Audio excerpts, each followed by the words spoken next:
feel to get the game-winning pick in the end zone like that? Oh, it felt great. It was great pressure by Chase Winovich and put the quarterback in a bad position. And we was all covering pretty well. The ball was just up in the air, and I just went up and just got the ball. It was pretty easy because everyone else did their job. Was that due to like film, just watching film, or did you have a read on the play beforehand, or? No, I was actually in coverage, and then my guy went inside, and Mike McCray took. So it was like a doubles coverage, and Mike McCray took my guy, and it freed me up. So I just read the quarterback, and I just seen him throw it, and then the ball basically just came to me. I just had to go catch it. So it was pretty easy because everyone did their job really well. So it was good execution on the last play. Tyree, a couple weeks ago, Rashawn was saying, well, if there's more to this defense, you'll see it. Yesterday, Maurice kind of mentioned something along the same lines. I mean, you guys continuously, it's just big play after big play. What is confidence level like with this defense right now? Our confidence is pretty high, and I think we can get better, as they've said in the past.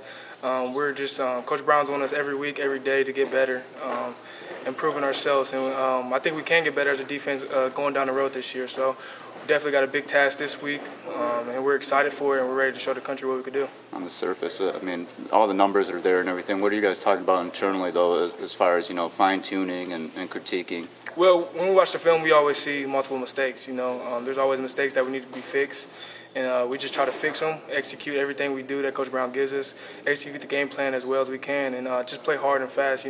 Some of those mistakes are covered up because we're running to the ball really fast and hard. So just keep playing hard as a defense and just buying into Coach Brown's mentality, pretty much.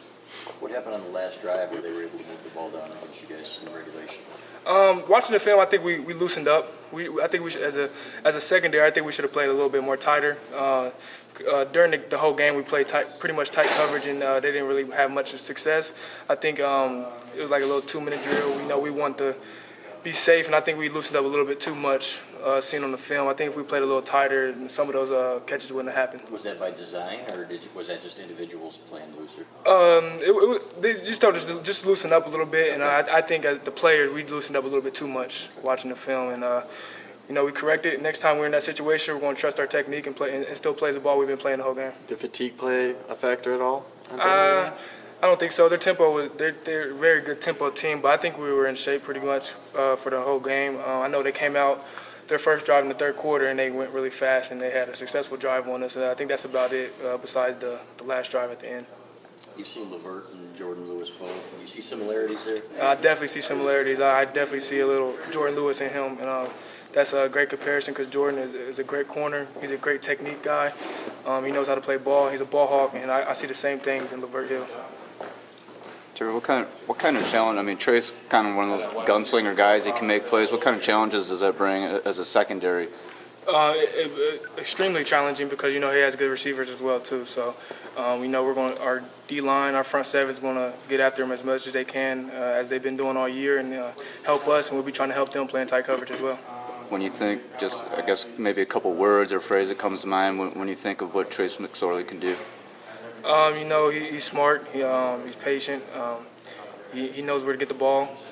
He knows what his receivers are doing, and you can tell he's poised back there. So we're waiting. We're ready and excited to get after against him. You guys have proved a lot already. You say you want to shock the world or show the world what you can do. Is this the kind of stage that gives you that opportunity? Yeah, we definitely think this is the stage. Coaches already had, told us this is the big stage. Everyone's gonna be watching this game.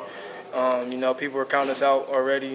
We just moved back 2 spots after a win, so we definitely have a chip on our shoulder, and we're definitely ready to show the country what we can do. So you guys are paying attention to those things, to the polls and what people are saying? Yeah, of course, we see it come out, and getting dropped 2 spots after a win. We thought Indiana was a really good team, and so we don't keep it on our mind. We pay attention to it though, and we do want to prove everyone wrong and show the country we could beat Penn State this Saturday. Is that weird for you? You guys haven't been an underdog much since Harbaugh arrived.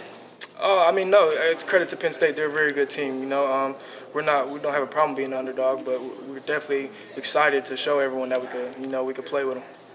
Having lost one, do you kind of feel like the season's on the line here? I think so. The Big Ten's it's a tough conference. You want to win all the games you can, and we already put ourselves down one, losing to Michigan State. So we definitely think this is a big game for us.